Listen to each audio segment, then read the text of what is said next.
It's our clapboard. Bing! So are we ready? Yeah. Okay, so here we are in Casa de los Sueños in San Miguel de Allende in Mexico with the artist-designers, Stephen Rude. And we've just had a week's stay full of delight and some surprises and some inconveniences. So I thought it would be wonderful to talk to Stephen about how he came to design this house, a little bit about his background, and what kind of responses he gets from other guests regarding this truly unique house. The other name for it I saw written, I don't believe I made that up, was the Dr. Seuss house. That's right. It used to be called the Dr. Seuss house. And last year I went through a little bit of a rebranding. We painted everything white, and it was very interesting coloring, going from colored forms and sculptures to everything white. And everything just started coming out, you know, all of the different curves and the aesthetics of the light play on the forms, and it just made it a very beautiful place to be. And I imagine with these octopus light fixtures you have, and maybe with Christmas lights, it really sparkles given the sheen. I've come up with a lot of different references, and the most recent one right now was the work of Jean Dubuffet in France, who carved styrofoam. In fact, when I showed this to people on the internet, they thought it was styrofoam. Right. And the other influences seem obvious. Gaudi, for one. Yeah, certainly the influences, we're influenced by everything around us. But a lot of my influences for this house came from Dr. Seuss, certainly Tim Burton. You know, I love the playfulness of Tim Burton and his sense of humor. And do you happen to know him? Pardon me? Do you happen to know Tim Burton? I don't. I'd like to know Tim. Tim, please give us a call. Come stay here. Yeah. Well, Tim Burton he's been to San Miguel before. And going to the film festival here. We've got a big film festival in July. So the big guillotine on the outside of the house, the 30-foot guillotine, was kind of inspired by one of his films. You know, the house needed, at that time, it felt kind of blank in the front. Everything was finished on the inside. So I was looking at it and thinking, okay, let's come up with some kind of linear design going down. And I also needed something to scare the banditos away. And I thought a guillotine was the perfect choice. It was like the silent alarm. Well, somebody pointed that out yesterday. I have yet to notice that, but I did notice after long staring at the window on the floor above us, the screen. The Face by Monk. Oh, yes. And I guess it was a film made, a horror movie. Was that just subconscious, or was there some obvious reference there for you? I don't think there was some reference. I don't think I put it in there. I'm not quite sure. But, you know, it's always interesting designing organically, because you never know what comes out in the mix. Right. You know, what I'll do my background is 3D animation and special effects for cinema and television. So what I'll do is I'll create a 3D model on the computer and give the model to my maestros, my builders, and they'll create whatever comes out in the mix. And I say the mix in that they're very much artists themselves. So I don't over-control the process. I let it form organically and let them just go at the project. Don't overhand it. I was thinking that while you were speaking, that in fact, you know, quite unlike most architecture where all the drawings and the construction drawings are precise and have to be followed to the letter, this probably allowed for a great deal of latitude with your builders, who, as you have described, are artists in their own right. So it was probably a lot of fun. Were there major frustrations along the way? I can't say that there were any frustrations, to tell you the truth. It was interesting building in a country like Mexico, but we had the commonality of first, all my work, I treat them really, really well. So that gave us a great foundation for working together on these projects. Right. You respect them. Yes. And so we have this great rapport, even though we're not speaking the same language. Well, you kind of are. But we are, yes. And they, because this is so playful, it's fun for them to work on projects like this. Excuse me. It's very fun for them to work on projects like this. Excuse me.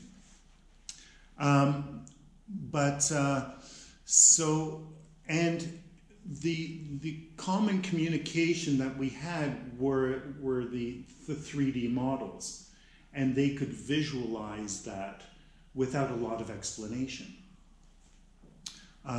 This type of building isn't for everybody. A lot of people are very detail oriented, and this is very loosey-goosey, to say the least.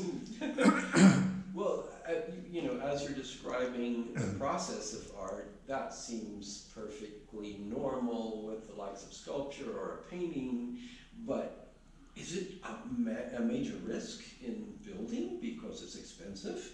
And, when all is said and done, probably Sotheby's is not particularly interested in, the major realtors. So you're not really working for that kind of market or for that reason. So, how did you justify that with yourself? How did you come about? Because your background, as you've described, has been doing special effects for movies, which is all fantasy, right? I mean, are those things really built, or is it all virtual? Yeah. And this is real. And so was this a major risk for you? And how did you make that leap from the fantasy of movies to the reality of this fantastic house? Yes. Well, it was an interesting leap in that doing special effects for film and doing commercials, everything was in a virtual world. Anything could be deleted at any given time, just by the push of a button. So this type of design made it all tangible. You could reach out and touch things and feel the environment that you're in, which is very, very special. So it brought magic from buckets of cement and wonderful artists working with a team of people that were kind of visionaries onto themselves too. So that made it very special, and it made it very tangible.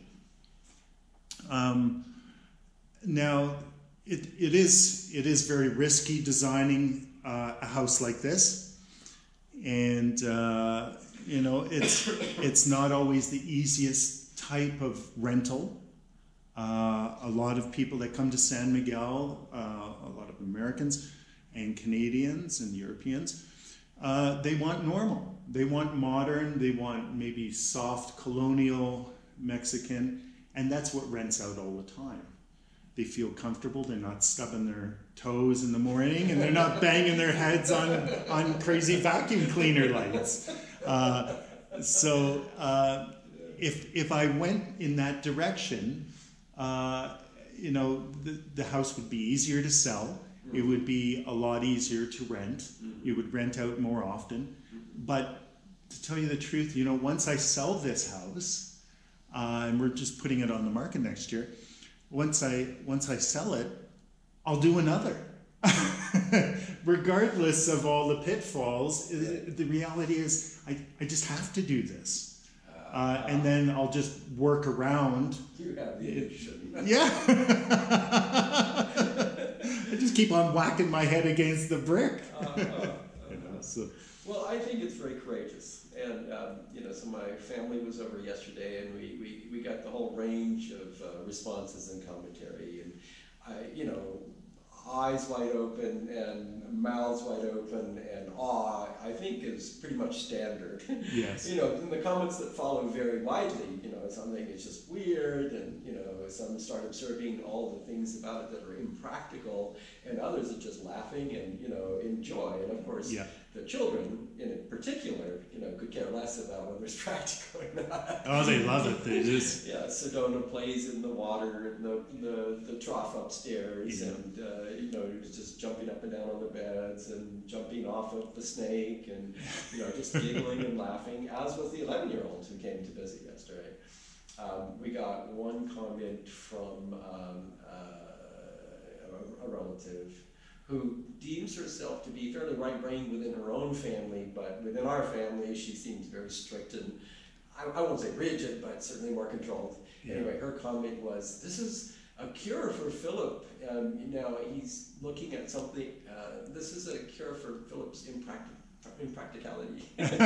So we were joking that it could be a therapy, kind of like those guys who undo the brainwashing. It's like, is your relative impractical? Rent the Casa de Sueños for 1 week in San Miguel and cure them. Yes. Yeah. So clearly for a vacation, it's just a joy, and you laugh and you just find ways to function around the things that aren't the perfect colonial house. Who wants that? Yeah. But in the long term, as you described, and certainly as real estate, I would think that this was a major financial risk for you as well. So I think you're very courageous and daring. And my comment to one of my cousins was, "Oh, come on, the world is full of all those houses that are practical and sensible. Yes. You're an artist. Don't you find this extraordinary?" And I think that's the way it should be seen. It's like one of a kind, and Yes. And your enthusiasm when you first entered into the house was just it's contagious. Very few adults, I get that great enthusiasm and that childlike kind of, oh, what's joy behind this corner and stuff, and joy, genuine joy. And we get it from the kids all the time. The toughest part about renting this house out to families is I can't get the kids to leave. They don't want to leave, So, but it's wonderful to just cast yourself off into an imaginary world for a short time. It's one thing to rent out the house for a few days or a week and stuff, and be playful and let your mind go. And it's also another thing to live in a house like this, right, on a practical level. Right. On a day-to-day, right. Can I get up in the morning and function and do my work, and the kids are playing, and how do we negotiate the railings, and there's a little bit of gap in the railing, and the steps are a bit steep, and there's things to knock your head on. So it's all of that. Can't reach the shower. Yeah, you can't reach the shower. So now I've got to build some goofy looking steps to pop the person up. So I personally love being in a house like this. Every day it starts sparking the imagination. So that's really important, to be surrounded by all of this on a daily basis. But not everybody can do that. I like to quote Winston Churchill. He says, "We make our buildings, and then our buildings make us." Yes. Yeah. And I'm thinking also of, I think Buckminster Fuller talked about how energy gets trapped in corners, which sounds very esoteric from him, but I guess he was. So and James Hubble, I worked for James Hubble in Juliet, California, and his boys grew up in a house that was really extraordinary. Ferrous cement, again, and pretty much handcrafted. It had a lot of the materials from the surrounding mountains in Juliet, the stone and the wood and so forth. But they have described how their lives have unfolded as a result of having grown up this truly unusual artistic house. Yes. So I'm wondering, do you get responses after the fact from your guests? Do they have a run of, creative genius after they leave? Or are they really grateful to be in a hotel room with heat? It's all about escaping. Yes, exactly. Escaping to a warm place. Right. That's a good question.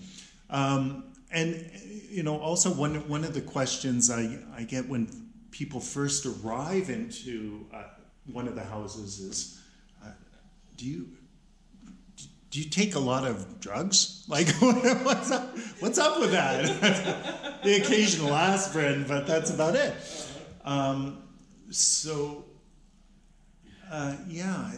It's interesting having the short-term playground for people to be in, and then them leaving and going back into our cookie cutter type boxes back home.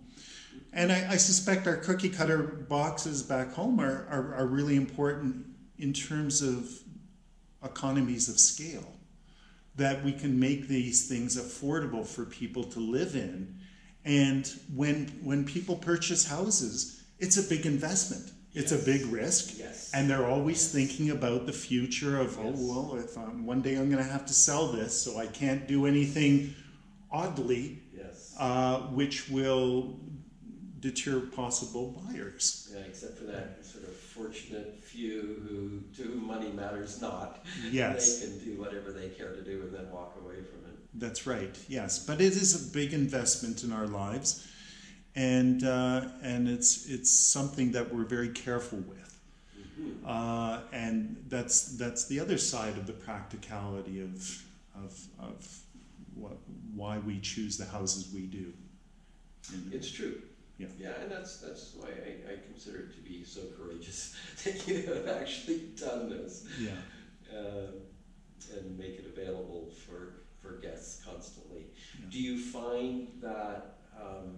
Because I guess you have one other house in San Miguel that's somewhat like this, the Bat House, but do you find that you are attracting the percentage of the market that you need to make it financially viable? Yes, both houses rent out enough for me to kind of sustain myself a little bit, but one thing that I've had to think about in the last couple of years is how am I going to make a living in Mexico, with this big transition of moving down here from Canada, from Toronto. And so the direction is leading me towards building tree houses for kids. And they're goofy and funny and kind of curvy and crazy, and we're building cement trees, so we have control over the design, and we're not hurting any trees. But they're very much of this ilk, very much of this aesthetic. But because and probably any parent who would look askance at this as a living structure would be fine with purchasing something that their child found delightful, and they would not care that it was not practical, saleable, blah blah blah. Yeah. So are you going to build these in Mexico primarily, or wherever you're called? Wherever we're called, yes, for sure. The first couple of projects will be in Mexico because my crew of workers are here, and we'll launch that way. We're in talks with the water park place here, which is it appeals to families and kids and water slides and stuff like that. So we might build a treehouse for them. Maybe a submarine and an octopus or something, with the octopus tentacles holding up the submarine and water flowing through. But the one really important aspect of the whole treehouse, and bringing this type of fantasy design out to the garden, it's removed from the living space, so don't mess up my bathroom and my kitchen, but we can deal with that outside, Right. which is important. But also getting we have a huge problem with kids and isolation and depression, and because everybody's on these smartphones now.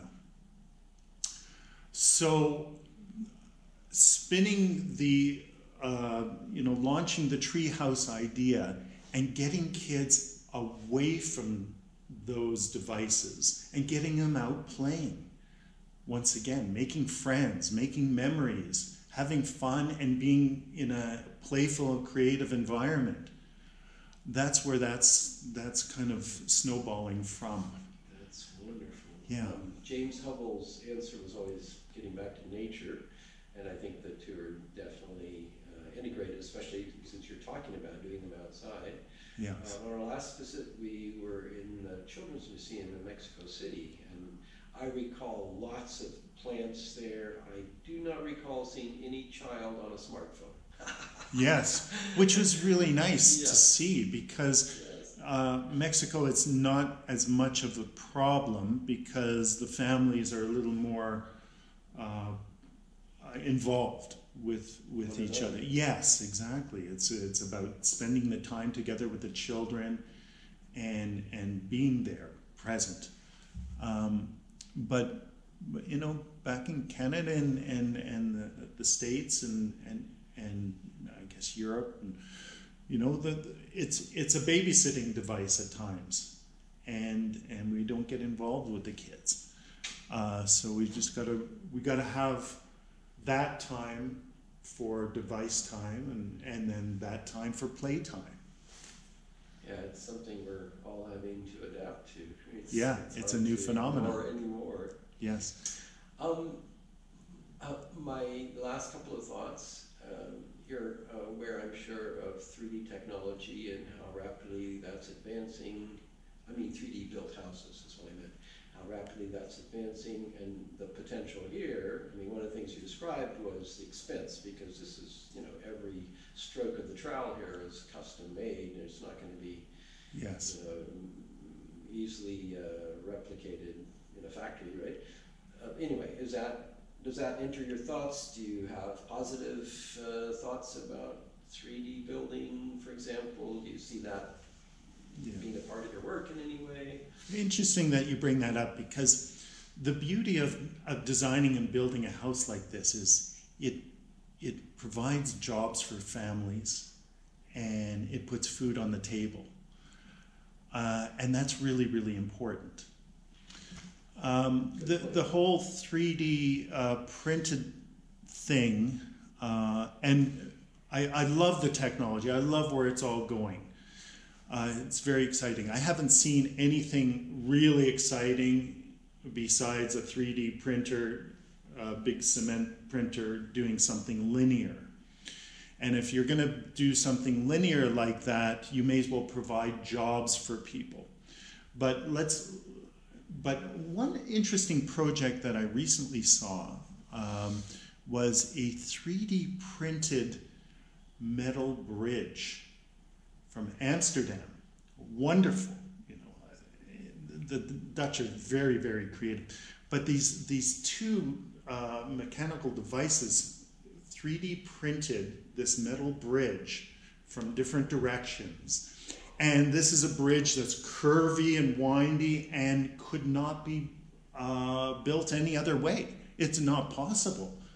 That really excited me when I read that article a couple of months ago. So much so, I woke up the next morning and started writing that company, saying, "What's your next project?"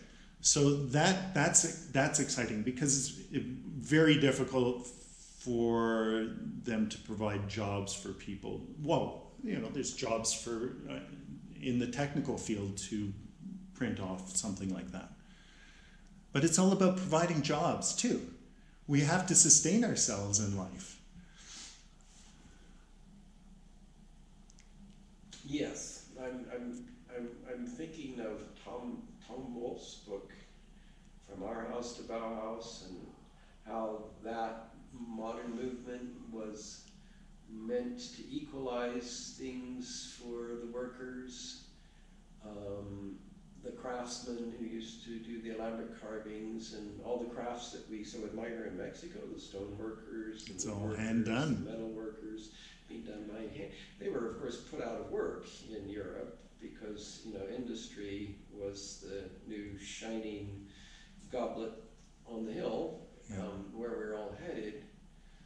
And in fact, you know, I'm still processing this in my mind. Was it an advance, or was it, you know, going backwards and making us more dull and more mundane? Yeah. So, yeah, I'll think about that. It's very interesting dilemma, you know, the advancements, Right. and our need to balance out those advancements, Right. and still be very real about sustaining the 7 billion people on the face of the earth.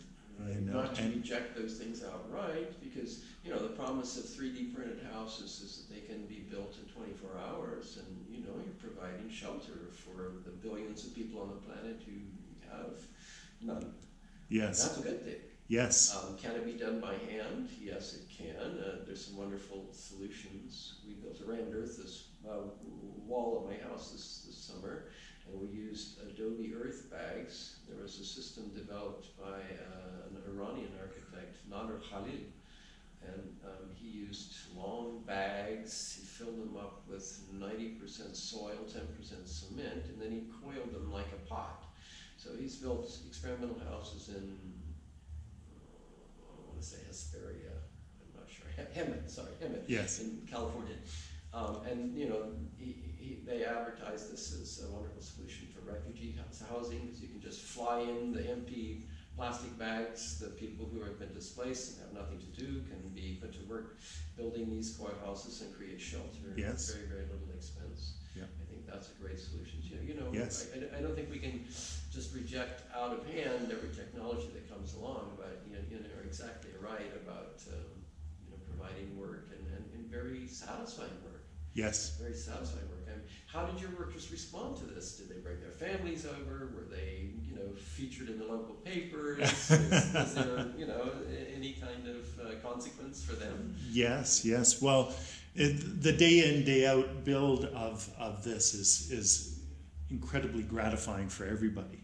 We'd love to experiment with the ideas, and every time I go see the families out in Atiltanilco, which is the next town over, I'm always welcomed by the families, and it came also down to the relationship that we built doing stuff like this is we built those relationships. It was really important. And every press article that we've had, I always mention them. Really, really important, because they're really the magicians of all of this. I would look at some of the structures that we built, and I kid you not, I'd sit in the dirty cement construction site, and I'd look at it, and from it going from a design on the computer to something that's right there and you can reach out and touch it, it would just bring a tear to my eye. It's just so beautiful. It's like having a big 3D printer. Having the team of workers is like having a big 3D printer, because everything from the imagination could now come out to life. And that was really special. Yeah. Well, clearly this is a work of joy for you. And I suspect that was at least as important as your livelihood. I mean, what is a livelihood after all? Yes. Making a living is making your life worth living, right? Yes, very much. Laboring away at something that's tedious just so you can bring home some shekels, right? Last thought.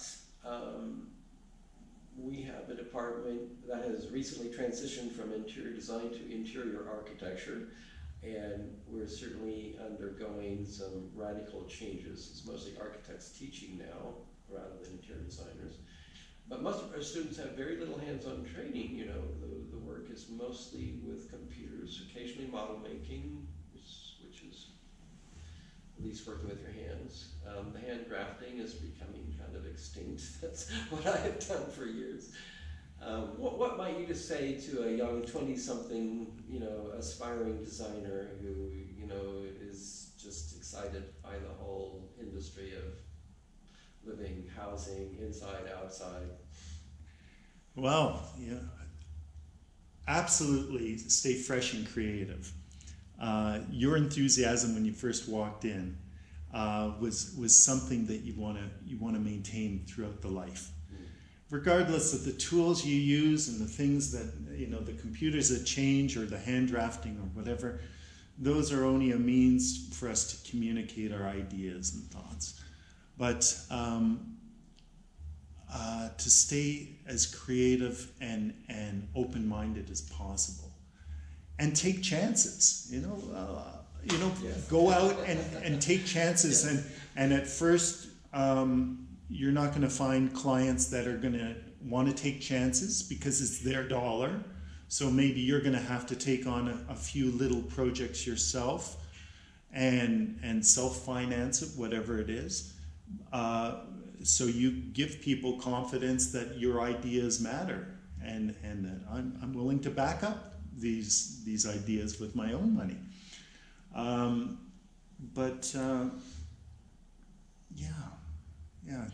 Take chances. My dad, he just turned 81, and I said, "Dad, how do you feel?" And he said, "Steve, first I don't feel a day over 80, but but I still feel like that 16-year-old kid with, who's really curious and just full of happiness and kind of, well, what's behind the corner?" Wonderful. So stay curious. Was your journey as a student always sparked by this level of courage and daring, or were you at one time more channeled in a traditional manner and fearful about transgressing those rules? Yeah, I think I was always doing something a little bit out of the box. When I was designing sets and costumes and stuff like that, they weren't practical fashion, so I could never make any money that way. So I had to go off in that direction. And then when 3D animation and the computer started coming up in the ranks and being powerful enough for us to use this tool, that really sparked the imagination, and I needed to go off in that direction. So through thick or thin, you do what nourishes you, and what really sparks your passion. This is self-serving. It would be a good place to stop. I teach sketching, and I have the hardest time getting them to work with sketchbooks. Do you still sketch? Do you still draw? Having mastered so many digital programs and teaching those, do you still use a pencil and paper? Well, I took out my iPad a few months ago when I started thinking about the treehouse idea, and I was just sketching with my finger on the iPad, and that's really important because it lays out the foundation for our thoughts. When I was teaching animation in India,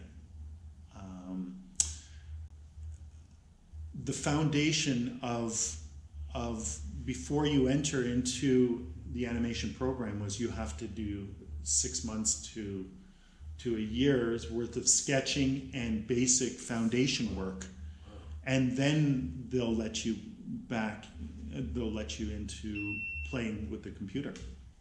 So yeah, there we go. That's the end of the show. Perfect. Good.